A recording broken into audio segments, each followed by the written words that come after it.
All right, so uh, I defined what independence is and how it's different from mutual exclusion.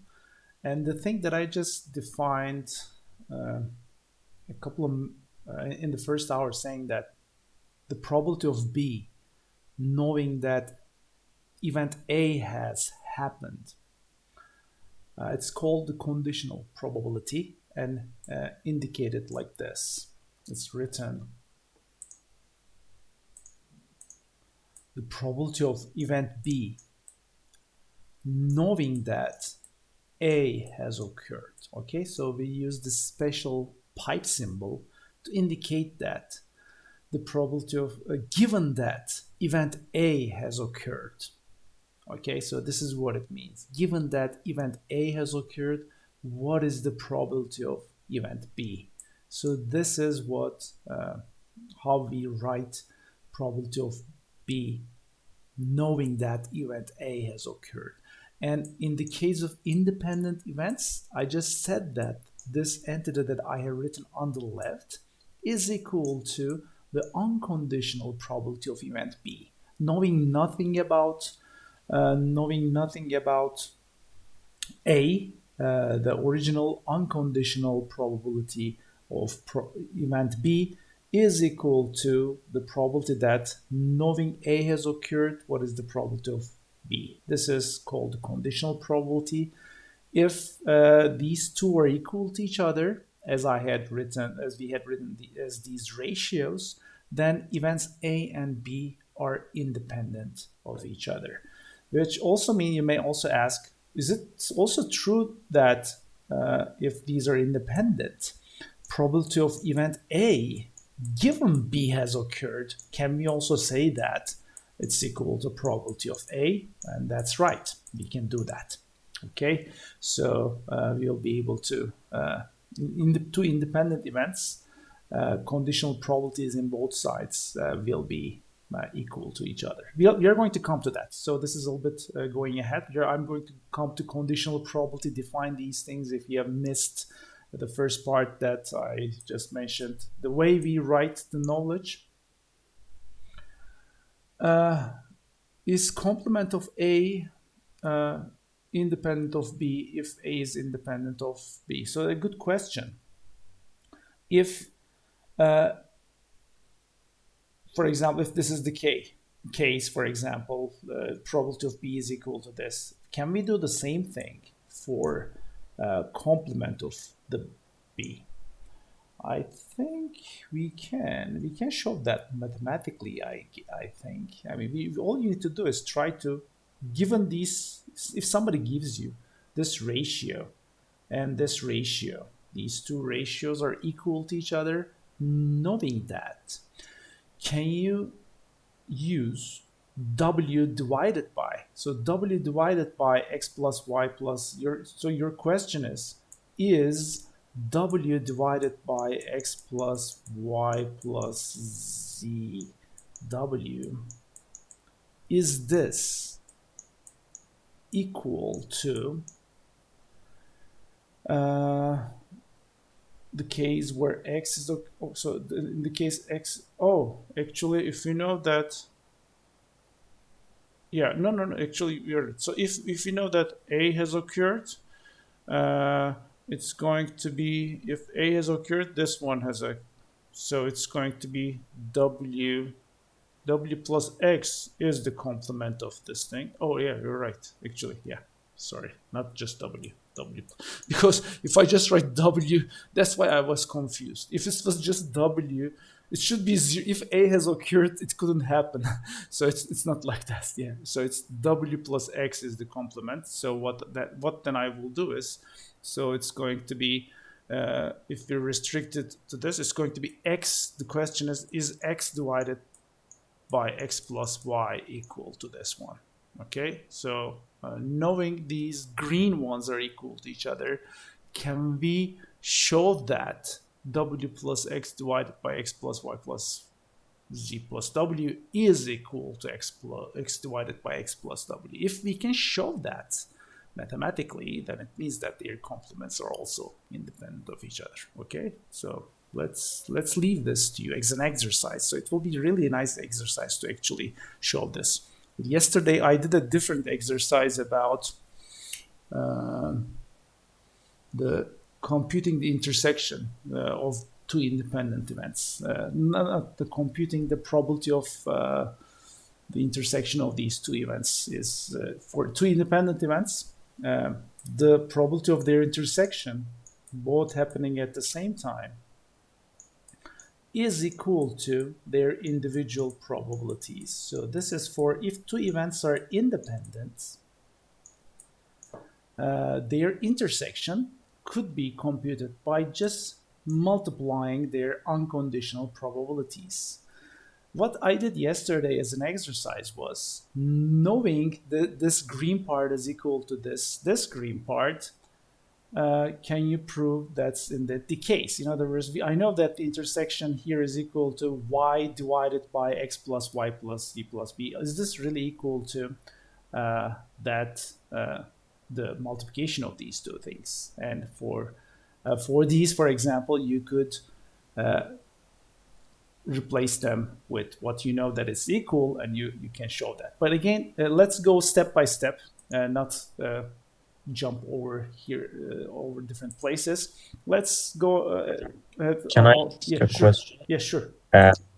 On the previous plot, if we define two events, the first event is like all of these outcomes happen, and the second event, at least one of the outcomes happen. Like, how can we draw these two events here on your screen?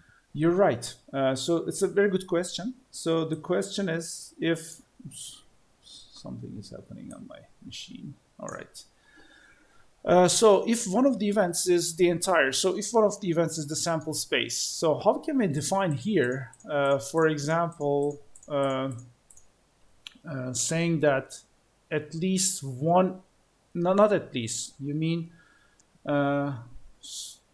you try to define an event where as a subset of the sample space, but you define it in a way that it's the event where the outcome is just a single outcome. Is it something like that? So it's difficult. So I try to now convert your question into how would we define your English sentence as a subset? Okay. So what you were trying to say was, right, the event is just, so the event really should describe something, a subset. It may be a subset which contains really individual different particles that are different from them, but you cannot define a subset as individual different subset. You cannot define an event as a set of events. When your English sentence was something like that, all right? So that superset that you're defining, all these individual outcomes, for example, they are events by themselves, right? So you cannot have a set of all these individual events. You can do operations on them like intersection, union, complement, but you cannot define a set over them. All right. So this goes outside the discussion of probability. So okay, it's clear. It's clearer. Okay, super. So it has to be really a subset of the sample space. So your description was I could not interpret it as a subset. Maybe we cannot draw what I said on two-dimensional screen. Maybe we need some additional dimensions. Yeah, but it's still, if the outcomes, the sample space is containing individual outcomes. Okay, so any subset of these outcomes you should be able to draw even on two-dimensional screen, right? Even if they're in the different places. So it should be a single subset. An event should be a subset of this sample space. It cannot be It's important S- to mhm. like mathematically and purely like in terms of set, because when we use language, it's very easy to get Yeah, confused. yeah, exactly. It's easy to get confused, especially when we are defining events with English sentences. But when we are defining the relationship between those events, we will be using things like the set operations and or and complement only, and they will just mean this event and this event occurred. So, for example, if your events contain these individual outcomes as events, the operations, when we try to define another event, we will say that, for example, this event, that we will either mean their intersection, in that case it will be an empty set, or we will mean their union, it will in that case be either, I mean their union, this event or this event or this event occurred. So what you may be saying is that any of the individual outcomes are going to be observed, it will directly actually be equal to the sample space. Cool. Okay, so yeah, but so we don't discuss the sets of events. We relate events to each other whether they happen at the same time, or this event or this event. We can connect them with or, which means that it's the union of those subsets. You can take the union of subsets. You can take the intersection of the subsets or the complement of them. But in the probability theory, in the axioms of probability, we don't define a superset containing a set of events. That may be a different discussion, maybe on a different, maybe it extends the probability theory to something else. Yeah, and there also has some comments. So yeah, for the complement of A to be independent of B, it should be so this may be satisfied, but we are going to come to Bayes' rule. We haven't seen that yet, but yeah, you may. I think it will be easier to just, or you may use this equality assumption and to see whether you can prove it mathematically by this. If this is really the case, you should be able to just prove this by simple arithmetic, by multiplying uh, rational or these ratios and simplifying some of the terms.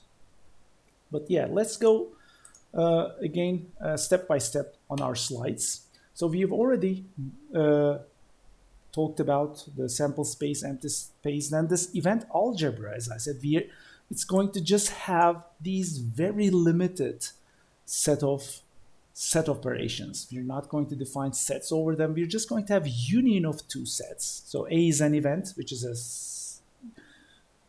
proper subset of the sample space.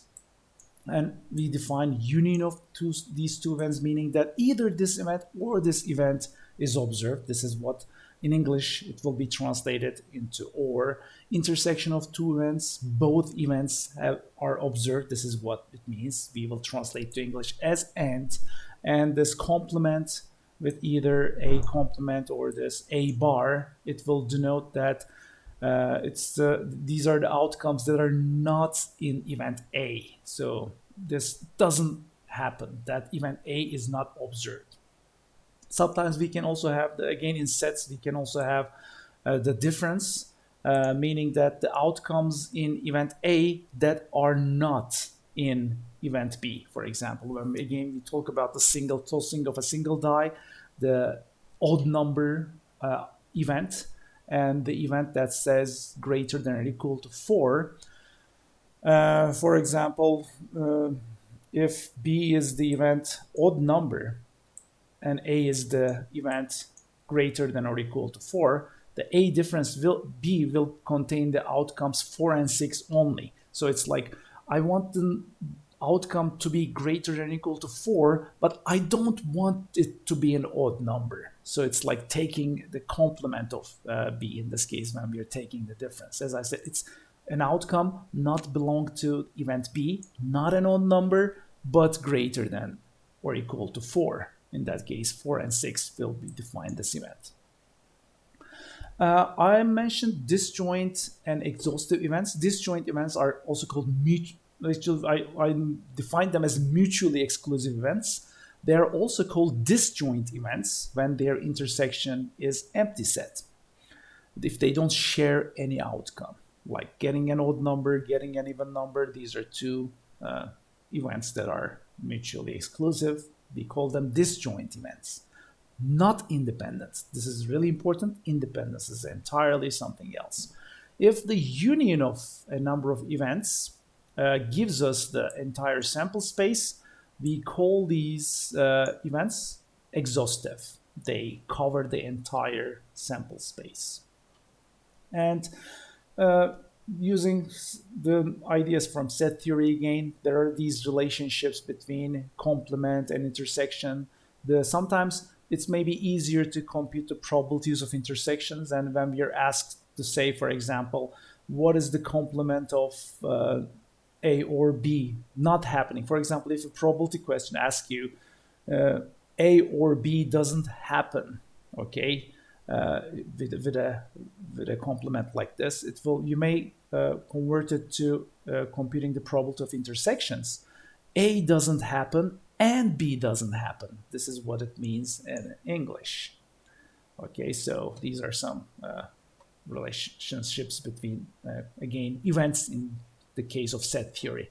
Now, the axioms of probability, or when we come to the probability theory, these axioms, the is based on an algebraic definition, is actually not, it has only a small number of axioms, and basically it states that a probability is a function that associates numbers to these events which are non-zero. A probability is always between 0 and 1. Okay, so the sample space is associated with a probability of 1. All the other probabilities are greater than or equal to 0, and they can never be greater than 1. And if we have two mutually exclusive events, so this is the thing that actually is going to help us to compute probabilities, this last axiom. It says that when you'd have the probabilities of two different things and events, and if these events are mutually exclusive, you can compute the probability of their union by just adding those probabilities. So this is the place where we now first start to crunch some numbers. Okay, if you know the probability of this is that, and then if these are mutually exclusive events, you can add those probabilities to compute probabilities. Now, each of the single outcomes are mutually exclusive, right? If you have single outcomes, for example, in the case of throwing a single die, getting 1, 2, 3, 4, 5, 6, if you consider the individual outcomes, if these individual outcomes are equally likely, then since they are all mutually exclusive and exhaustive, you can assign the probability 1 over 6 to all of them.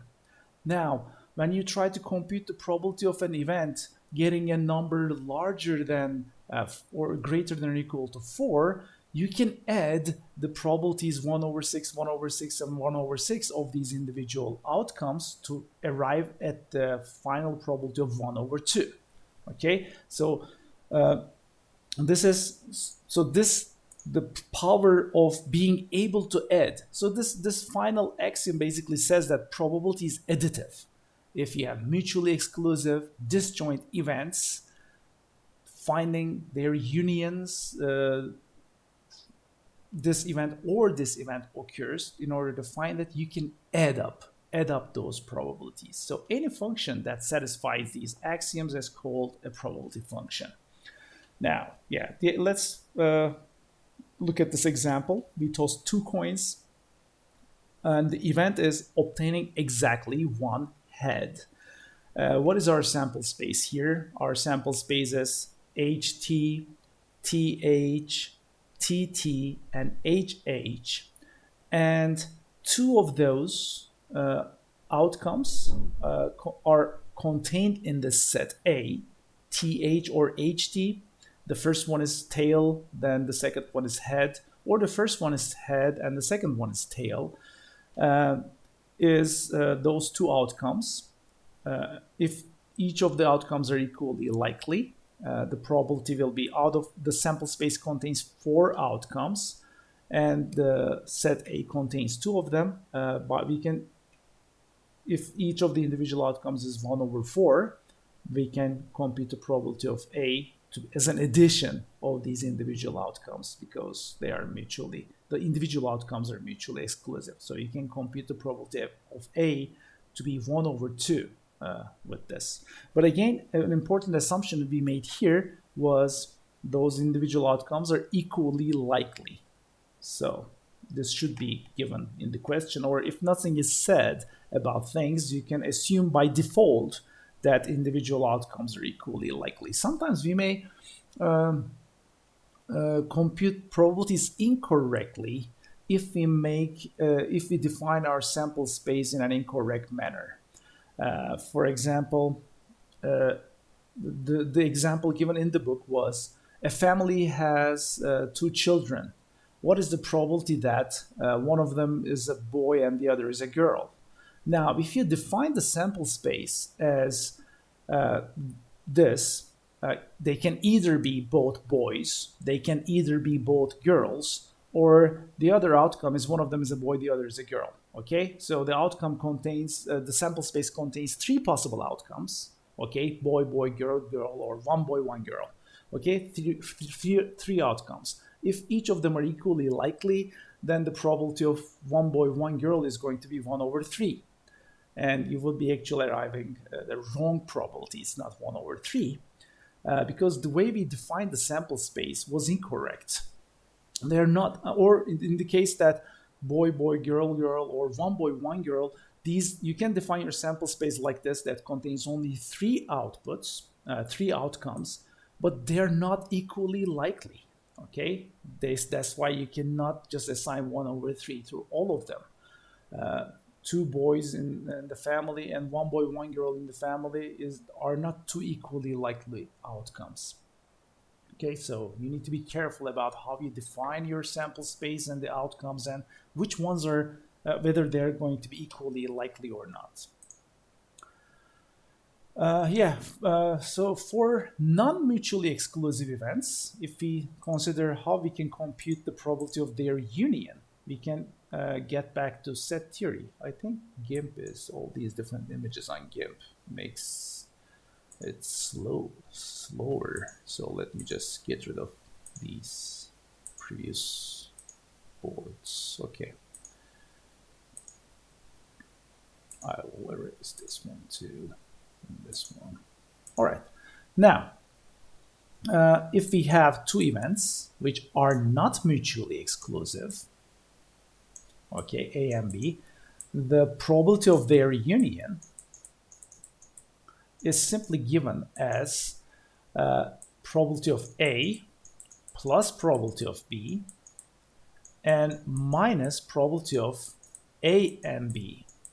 The reason is that when you add the probability of A to probability of B, you consider the outcomes here twice. So that's why you need to subtract the probability of outcomes. So whatever the outcomes we had here in their intersection, they were, if you look at these parts of the sets, they are, this part of the A, if we call X, Y, Z here, and W, these individual parts that I defined, they are mutually exclusive. And when you add them, these probabilities, X plus Y, if these are probabilities, not number of outcomes, if these are probabilities, if you add X plus Y to Y plus Z, as you see that Y is counted twice, which was the intersection of A and B. So that's why we have to subtract the intersection to compute. For non-mutually exclusive events, when we're finding their union, we have to subtract the probability of intersection.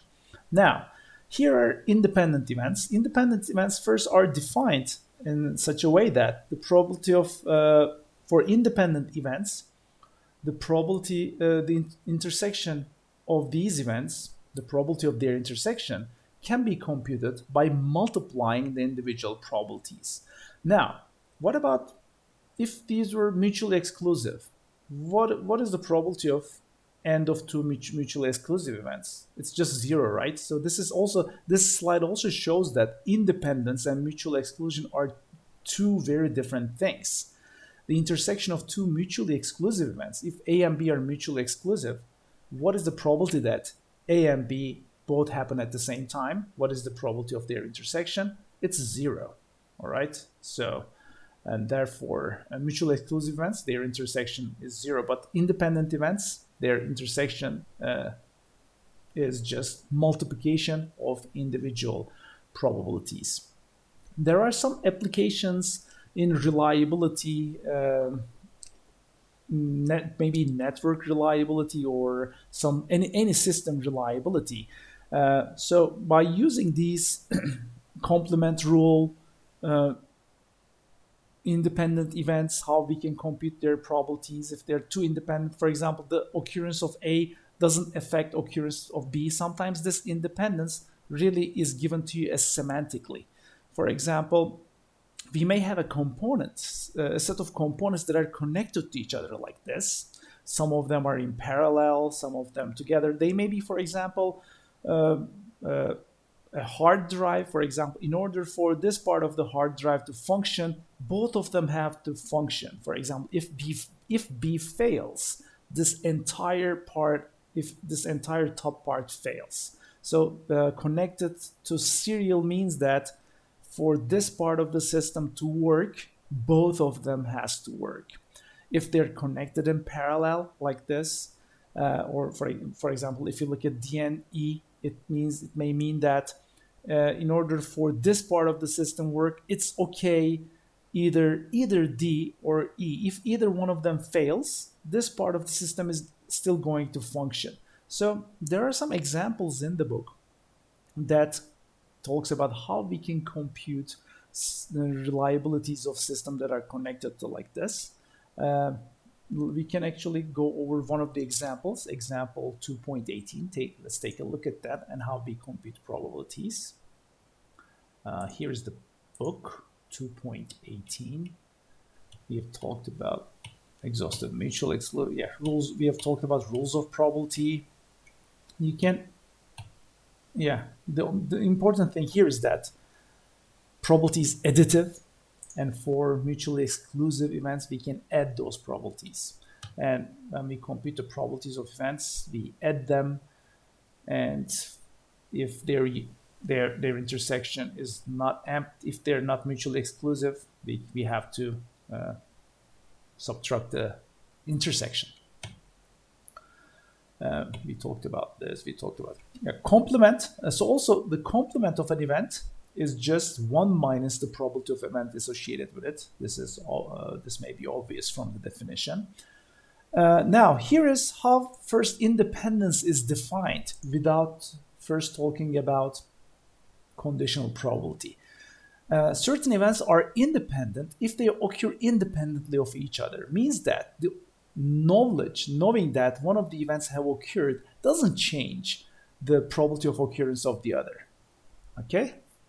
So sometimes this independence may be there semantically, meaning that, for example, if there are 3 hard drives that are connected to each other, they work independently from each other. If one of them fails, does this change the probability that the other is going to fail? No, if they're connected in parallel. But if this failure is due to some electrical outage, then it may be that failure, they may not be independent. These events may not be independent from each other. But in most of the cases, whether the events are independent of each other is given in the question. And sometimes the probability table is given to you, and you're asked to figure out whether these events independent or not. For independent events, as I said, let me just view it continuously. Yes. Independent events, the probability of their intersection could be obtained by multiplying individual probabilities. Question? I didn't get your question. Can you repeat that? If that was a question. So yeah, let's then go over this example, which is very simple. So here, there is a backup, 2 backup hard drives. Okay, there's one main hard drive which is more robust than the others. It works 99% of the time, or its failure probability is 0.01. Okay, so this is 1% probability for a hard drive to crash. So, it, which means that it's the probability that this hard drive works is 0.99, or the probability that it fails is 0.01. And there are two backups that are connected in parallel. And here in the question, as you can see, all three components are independent of each other, which means that one of them fails, it doesn't change the probability that the other is going to fail. Now, these other backup hard drives are some cheaper models, maybe. They have a higher probability of crashing, 2%, 0.02 probability they will crash. The stored information is lost only in an unfortunate situation when all three devices crash. So, what is the probability that the information is saved? So, we can just directly compute what is the probability that all three of them crash at the same time, which is going to be equal to 0.01 times 0.02 times 0.02. So if you multiply these three small numbers with each other, you will get the probability that all three of them, it will be the probability of the event that all three fail. That's the intersection case, where when all three hard drives crash, that's you can just multiply these probabilities. And 1 minus that will be the probability that we're looking for. If at least one of them works, the information is going to be saved. So it's the event that is the complement. So the question is asking in a tricky way. It doesn't ask what is the problem. It's not saying that what is the probability that they will all crash. It will be very easy. Just multiply these three small numbers. But it's saying what is the probability that the information is saved, which is actually the equal to that complement of that probability. Information is going to be saved if not all of them crashes.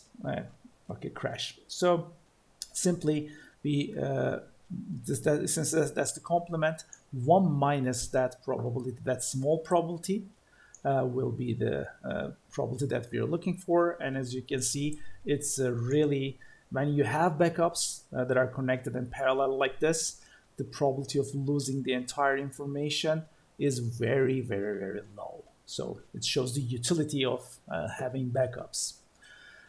On the other hand, this 2.19 is an example in which the components are connected in a serial manner, meaning that all of them have to function for a system to work. If a single of them fails, the entire thing is going to fail.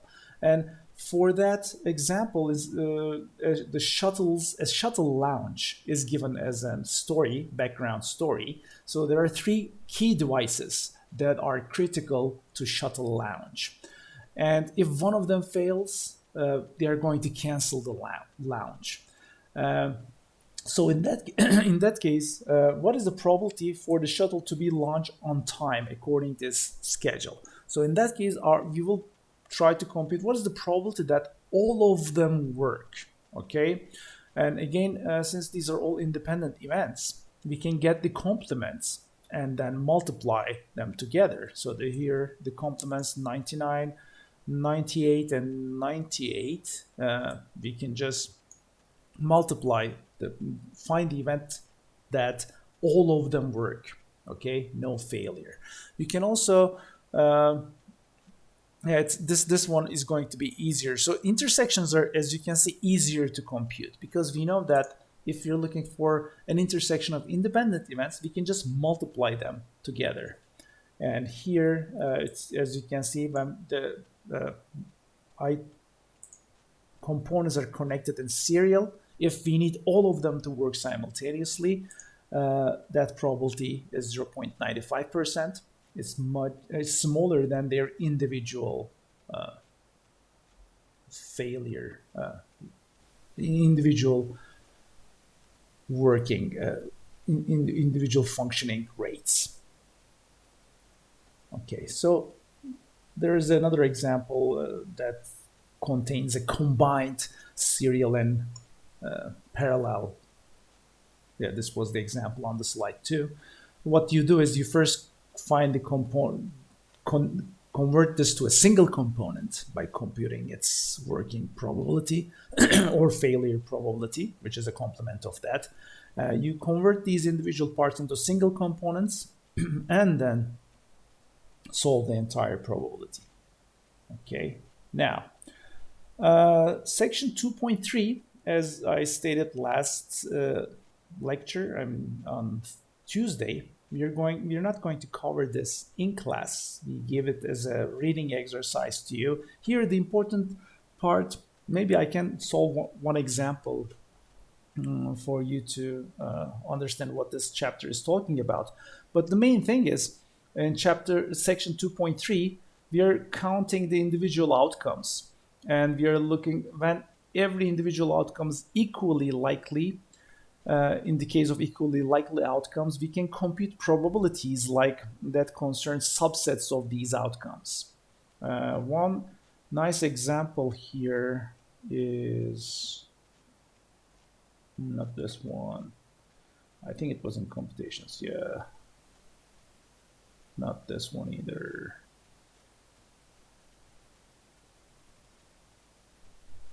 Yeah, this one. Example 2.30 is nice. So let me just solve this one. And as I said, you have to read this section by yourself. We are not going to cover it in class, but it's not very difficult to read. But the important thing here are two things in terms of permutations and computation.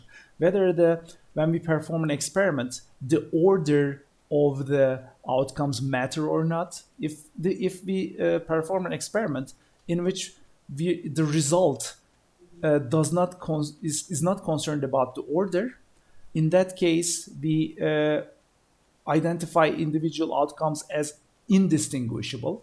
For example, if you say, let's look at this event in which we are going to count the number of students with, we are going to select the number of students from the class, and the random experiment is how many of them have a GPA higher than 3.0, 3.0.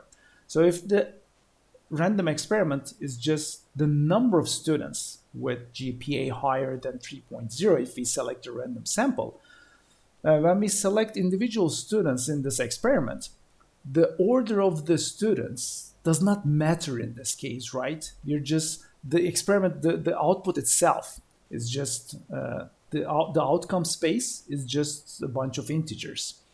And in that case, the outcomes are, the individual samples are indistinguishable from each other.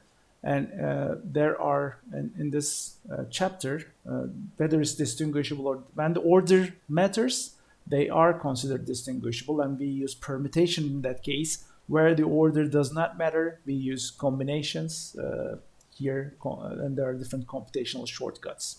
And in both cases, the way the problem is solved is, first, the entire size of the sample space is tried to be figured out. Okay, what is the size of the entire sample space? How many outcomes are there? The total number of outcomes. And then when an event is described in the question, the number of favorable outcomes, this concept, favorable outcome, are the outcomes that belong to the described event in the question. So usually you try to compute the number of favorable outcomes by using some formulas, and you compute the number of total outcomes in your sample space, and by, if all the outcomes are equally likely, the probability that you're being asked will be just a ratio of number of favorable outcomes divided by number of total outcomes in your sample space. So this is how this section is laid out. And let's look at this question, which will make everything very clear. So there are 20 computers in a store. Among them, 15 are brand new and 5 are refurbished. Okay. And 6 computers are purchased for a student lab. So we purchased 6 computers for a lab. From the first look, they're indistinguishable. So you don't know, you cannot understand by just looking at them whether they're refurbished or brand new. So these 6 computers are selected at random. So you're going to select 6 computers from 20 computers in random. And it's asked computer probability that among these chosen computers, 2 are refurbished. So what is the probability that when you choose 6 computers out of 20, 2 of them are refurbished and 3 of them are brand new? It's asking this. So what is our sample space? The different ways that actually the total number of outcomes here, the way you can select 6 computers from the order is not matter for. So for what I mean is that in this question, whether the first 2 are refurbished or the last 2 are refurbished does not matter, because the way the event is described it describes a set of computers, okay, and in this set the order doesn't matter, so we call this, they're indistinguishable. So how many different ways, what is our sample space, what is the total number of outcomes? It will be how many different ways you can choose 6 computers from among 20 computers, okay? Those will be your total number of outcomes, and the formula for this is given at the top here. This is n choose k. It sometimes is written like this, n choose k. This is the formula. Again, from this section, do not memorize any of the formulas. You don't need to memorize. We are going to give all these formulas to you in the midterm and final exam in the first page. But this is our total outcome space, all the ways you can choose 6 computers from among 20. Now, what is our favorable outcomes in this case? The favorable outcomes will be equal to actually the way, because these are the 6 computers, we want 2 of them to be refurbished. So how many these refurbished computers, how many different refurbished computers you can choose among the 5 already exist in the store, and how many you can choose, how many 4 brand new. So these are exact numbers given in the question. Out of those 6 computers, we want 2 of them to be refurbished, 4 of them to be brand new. So how many different ways you can choose 4 brand new computers out of the 15 that exist in the store? This is that one. And how many different ways you can choose two refurbished computers from the 5 ones that five refurbished ones that exist in the store? So the multiplication of these two numbers will give you the number of favorable outcomes. That is what that defines our event. And this ratio, number of favorable to number of total, will be the final thing. So all of the examples in this section is like this. You try to, by these formulas, you try to compute the total size of your outcome, sample space, total number of outcomes. And if they're all equally likely, you compute the total number of your favorable outcomes, and this ratio is of favorable to total number will give you the probability that you're looking for. There are lots of examples in this section, and we are out of time right now, unfortunately. But what I'm going to do is I will start section 2.4, and my goal is to finish it on Tuesday. Conditional probability and independence. We already mentioned a little bit about this, but we will introduce the Bayes rule and solve some examples about independence. Okay, so that's it from me today, and we are going to continue section 2.4 on Tuesday, and my goal is to finish it on next Tuesday. All right, thank you everyone. I will stop the recording now, and have a nice weekend. See you all